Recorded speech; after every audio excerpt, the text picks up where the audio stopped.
You're listening to Beyond Wellness Radio, bringing you the cutting edge in health, biohacking, and sports performance. Stay up to date and listen anywhere and anytime on your computer, tablet, or smartphone by subscribing on iTunes. Catch your host, Dr. Justin Marcagiani, as he answers your burning health questions as well as interviews from world-renowned guest experts. For more Beyond Wellness Radio, go to beyondwellnessradio.com. Hey there, it's Dr. Justin Marcagiani. Welcome to Beyond Wellness Radio. Feel free and head over to beyondwellnessradio.com where you can access our full podcast transcriptions. While you're there, you can also sign up for our thyroid and female hormone video series. This series goes into the root cause of why your hormones are out of balance. While you're there, you can also schedule a functional medicine consult with Dr. Justin, myself, where we'll dig deeper into the root cause of your health challenges. Feel free and think of sharing this podcast with at least one person. This podcast grows by people sharing it. Sharing is caring. If you can think of one person that can benefit from this information, please feel free and share it. If you're enjoying the podcast, make sure you subscribe on iTunes. You can also click below the video or podcast where you'll see the iTunes review button and leave us a review. You can also sign up for the newsletter at beyondwellnessradio.com where you'll get updates before anyone else. Thank you so much and enjoy the show. Hey there, it's Dr. Justin Marcagiani. Welcome back to the podcast. Evan Brandon and I are in the house. We will be discussing on all topics B12. So let's dive in. Evan, how are we doing today, man? Hey, man, I'm doing pretty well. I'm excited to talk with you about something that is so common, yet so overlooked by conventional medicine, but it could change your freaking life, and it's B12 deficiency, which is a problem that I have and I had previously, and I think it was all stemming from my gut infections. I believe it was because I had H-Pylori, which reduced my stomach acid. Therefore, even though I was eating grass-fed beef, I still wasn't getting the B12 from my meats, and therefore I was low. And I had definitely some nausea. I definitely had some digestive issues, fatigue. It showed up on my testing too. So B12 is huge, even for somebody like me who thought they were doing it right. Yeah, B12 is really important. A couple of things off the bat, just to kind of highlight, B12 is really important for methylation. So methyl groups are a carbon and essentially three hydrogens, and we methylate neurotransmitters, detoxification pathways. We activate various genes through methylation. So B12, and I would say B12 tends to work really well with its sibling, folate. Folic acid's kind of let's just say one of the more slang, not so good qualities or not so good types of folic acid or folate. Folic acid has to get converted to folate, and a good chunk of the population, 70%, are at least heterozygous, meaning they're missing one gene to help basically convert that folic acid to folate via this enzyme called MTHFR, methyl tetrahydrofolate reductase. So essentially B12 is really important, and it uses folate, activated folate, along with it for methylation and gene activation. Yeah, and a lot of people talk about MTHFR. They're not really sure what's going on. You're at a reduced capacity than other people to work this conversion process. So that can result in fatigue. And the question may be, well, does that mean I go straight on a methylfolate supplement? The answer is not always, because some people don't feel well with those. So there's a Goldilocks that Justin and I have figured out with people. Sometimes you can go too high. Sometimes you go too low. So there's always a tweak with this. So on this podcast, we're not going to say, hey, your magic dose of B12 and folate is going to be X milligrams or X micrograms per day, because you got to figure it out. There's just not a number. And there's a couple different types of B12 that's out there. You have your conventional cyanocobalamin, right? Cobalamin's the B12, and it's bound to a basically almost like a cyanide type of molecule, right? And then you have the more bioavailable types. You have the methyl B12, which it's methylated, it's bound to a methyl group. Then you have the hydroxyl group. The hydroxyl group is bound to a hydroxyl, and then you have the adenosyl group. Hydroxyl is going to be, I think that's going to be a lot more mitochondrial based. And then B12 can help on the methyl side, will help more with detoxification and will help more with the methyl donor side. So detox on one side, and then on the hydroxyl side will help more with the mitochondria and help with nitric oxide, which is really important for mitochondrial function. I've had a lot of people actually react pretty poorly to doing supplemental methylcobalamin B12, myself included. I don't feel well on methyl. So I end up doing usually a combination of the hydroxycobalamin and or the And I think adenocobalamin. some of that is from the detoxification, like we were alluding to. I think some of that could have a detoxification effect, and then going more with the adenosine or hydroxyl or combination of those two can help with the mitochondria a little bit more, help with energy, help with nitric oxide. I know you had, with some of the stress issues, you had more blood pressure issues. So of course, nitric oxide's a vasodilator. It opens things up. Yep. So we've got some symptoms. Now we can test this. We'll talk about testing towards the end. If you have too little vitamin B12 in your system, what may happen? Could be poor vision, weakness, tingling in your hands and feet, clumsiness, fatigue, nausea, mental confusion, anemia, digestive issues, skin infections, nerve problems. And so Linus Pauling Institute, they've got their own opinion of major problems that could be linked to B12 deficiency, like breast cancer, depression, osteoporosis, thyroid issues, gastric cancers, neural tube defects, chronic stomach inflammation. So this is pretty nuts. And they've got quite a lot of literature on this too. So it makes sense. Yeah, it's a biggie. So let's kind of dive in first. How does B12 deficiency happen? So number one, it can happen if you're a vegan or vegetarian and you're not getting, let's just say, any animal products. Even plant-based products, a good vegan or vegetarian is going to have to supplement B12. You're just not going to get enough in plant-based products. You're going to get it in egg yolks, and you get it in meat and animal products. So being vegan or vegetarian is one risk factor. Risk factor number two is you have poor malabsorption. You have gut issues, absorption issues, whether it's an irritable bowel disease or Crohn's, ulcerative colitis type of thing, or even just poor digestion. Because remember, the intrinsic factor is produced in the stomach, and it's produced by the parietal cells, the same cells that make hydrochloric acid. And this intrinsic factor basically tags B12. It grabs onto it, and then from the stomach, it goes into the small intestine.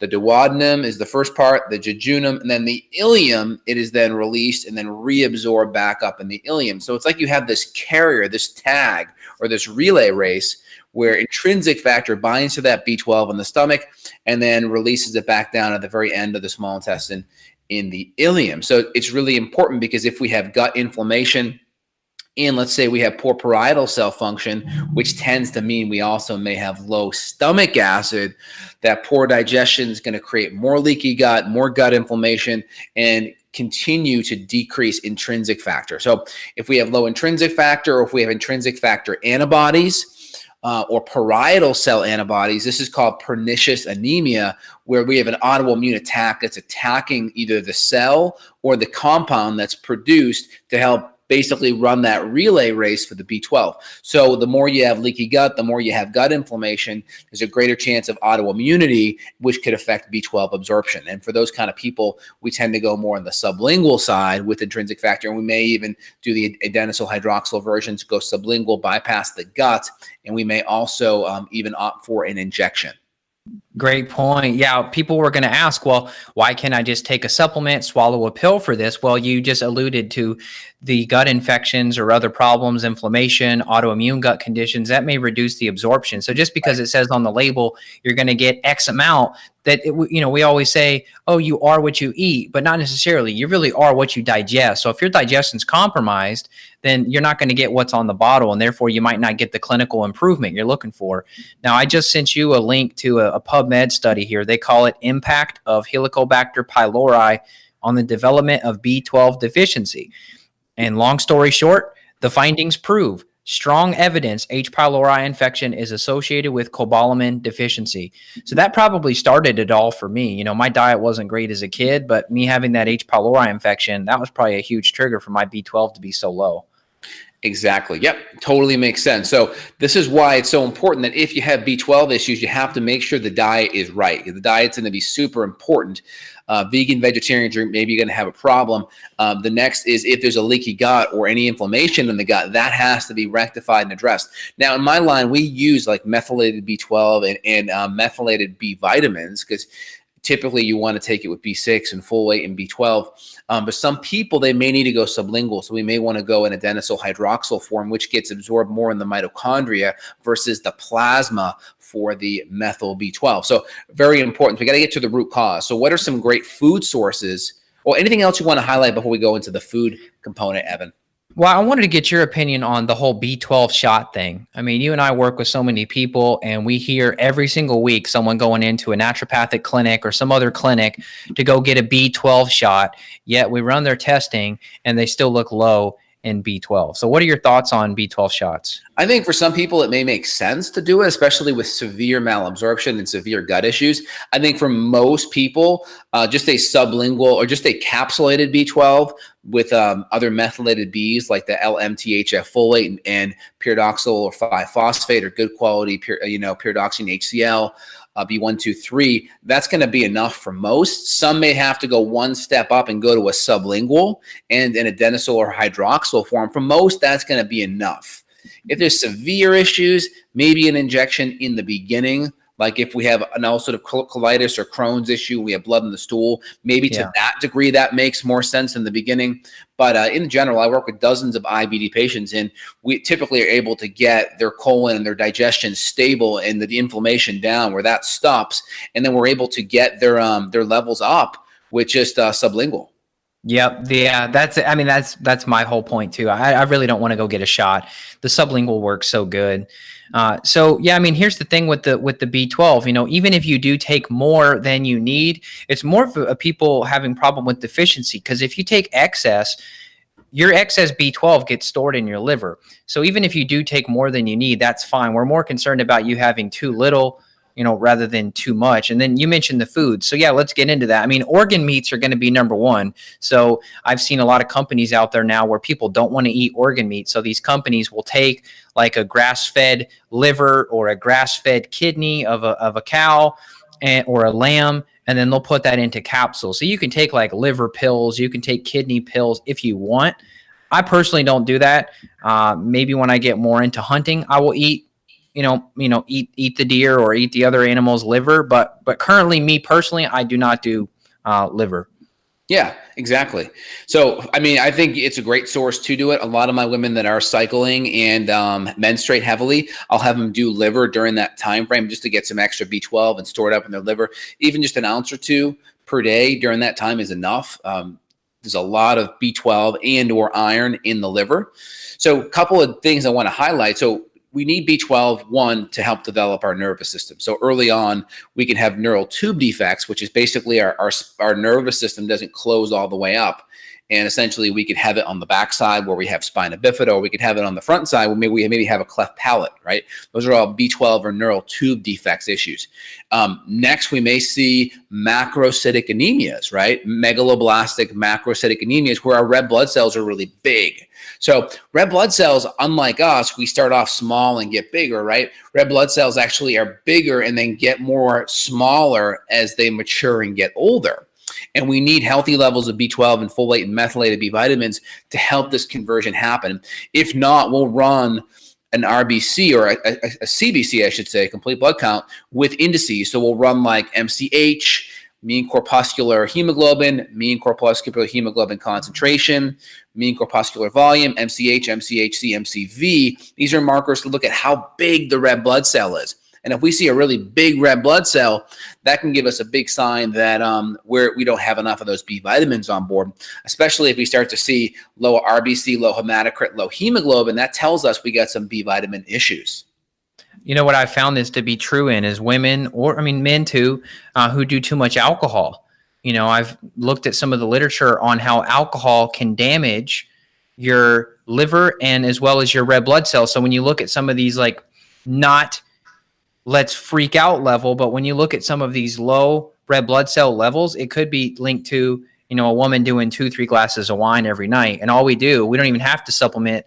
In that case, we'll just say, hey, pull out the alcohol for a month. And then if we get blood looked at again, now all of a sudden the red blood cell count looks normal.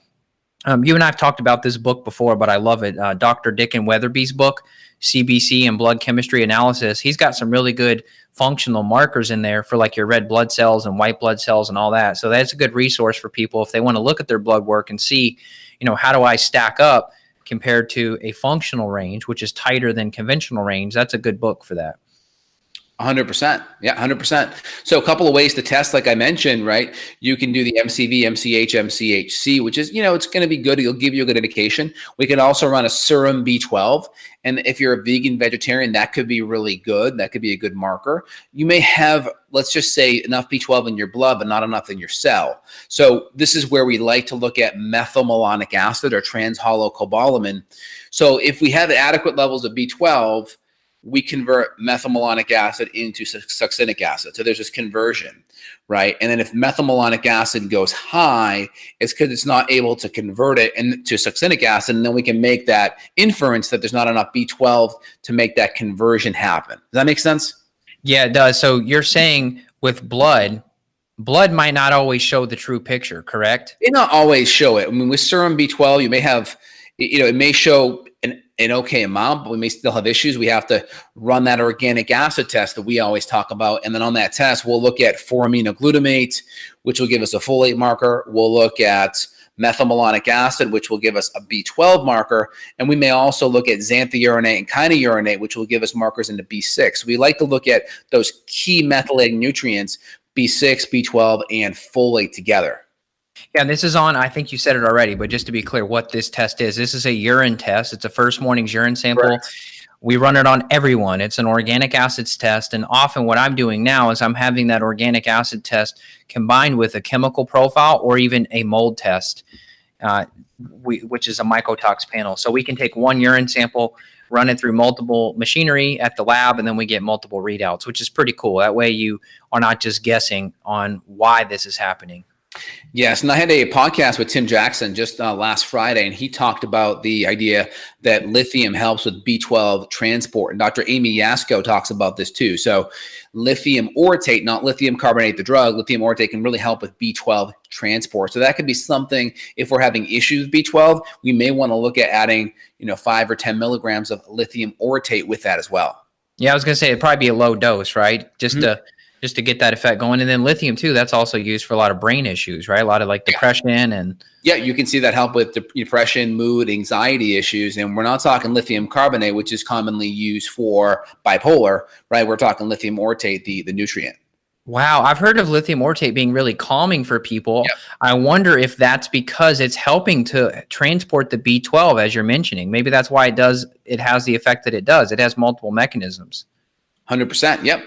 And there's some studies on it, some studies showing that it's connected with lithium, with B12 transport. So I think it's, it's another tool that we'll put in our tool belt, so to speak. Well, let's get back to food just for a couple minutes, and then we got to wrap up. So, we talked about the liver. So beef is going to be good, especially your pastured animals, your grass-fed beef.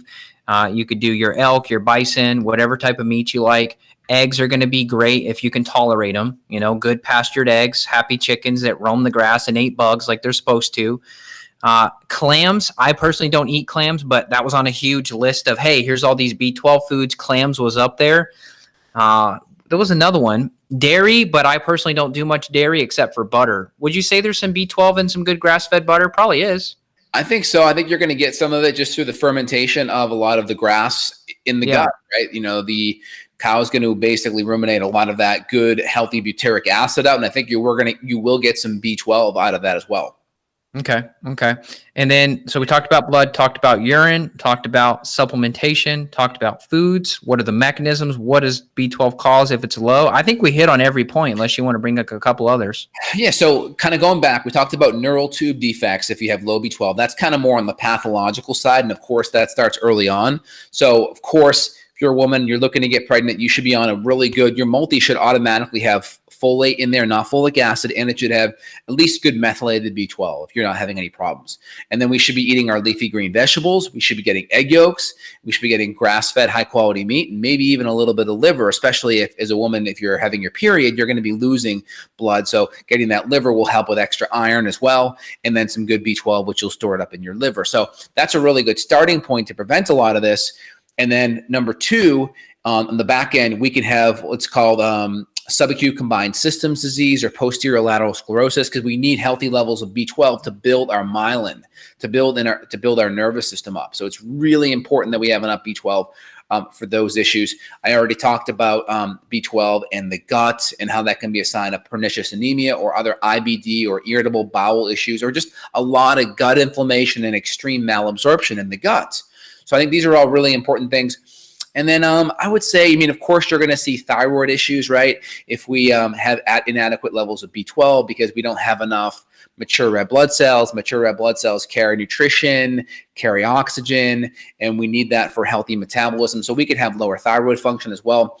We need B12s to be able to methylate. So when we do drugs like the methotrexate chemotherapy drugs for, let's say, massive gut issues, a lot of these, they treat these irritable bowel diseases with typically corticosteroids and chemotherapy on the gut, methotrexate, that inhibits a lot of B12 and folate, and that can create more DNA damage. So we need adequate levels of B12 to really have good, healthy DNA repair, and that's really important, and activation. Yeah, well, just to mention too, on the drug front, think of all the people on acid blocking medications, whether prescribed by their GI doctor, their regular doctor, or even just the over-the-counter Zantac, Prilosec, any of these proton pump inhibitors. Those are all going to be reducing your ability to digest and absorb B12. So even if you eat a paleo diet, but you're on acid blocking medications, or you have infections like we test for, parasites, bacterial overgrowth, candida, H-Pylori infections, anything that's disturbing that gut balance and then is stealing the nutrients from you, you could have low B12 there. So always make sure you're working towards that root cause. Don't just take the pill of B12, get a good quality, as we mentioned, but make sure you figure out why. Why did this happen in the first place? Always ask why. Make sure you get there with a practitioner. So I know Justin and I got to wrap up. So if you want to say a couple comments. Yeah. Also, if you have, let's say, an elderly parent or grandparent, some dementia and Alzheimer's-like symptoms can come from low B12. So if you know anyone in your family who's older and has these issues, this is where I think it's really great to bring in, hey, let's get them a good quality B12 injection. Let's get some nutrients, because sometimes that can be turned around with simple, high-quality injectable methylated or adenosyl hydroxyl B12 can be super helpful. There's been some studies on Alzheimer's dementia patients where I think it was 10% saw a massive improvement in their memory with the B12 injection. And I'd also say look for the canker sores. Canker sores are a big sign that you could have a B12 issue. Also, it's a big sign of gluten sensitivity, right? These are aphthous ulcers. So that's another big thing I would say to look at. And I think the B12 injections are a really big one. You already mentioned the foods, the eggs, the venison, the beef, the liver, some of the seafood. I think we hit all the major things, Evan. So I would just say, if you guys enjoy this great info, give us a thumbs up. We're clinically applying this information with patients every day, so it's not theoretical for us. We're in the trenches applying it. So I'm hoping that listeners here can use it to make their health better. If you like it, give us a thumbs up, give us a share. Let us know your comments below. We appreciate it. And we appreciate you guys supporting the podcast. You guys have a phenomenal day. Evan, great chatting, man. Yeah, take care. If people want to reach out to you, justinhealth.com. You can schedule consults around the world. If you want to reach out to me, evanbrand.com. We look forward to helping you. Take care in the meantime. Awesome, Evan. You take care, man. Thanks so much. Bye, everyone. Bye-bye. Got a question for Dr. J?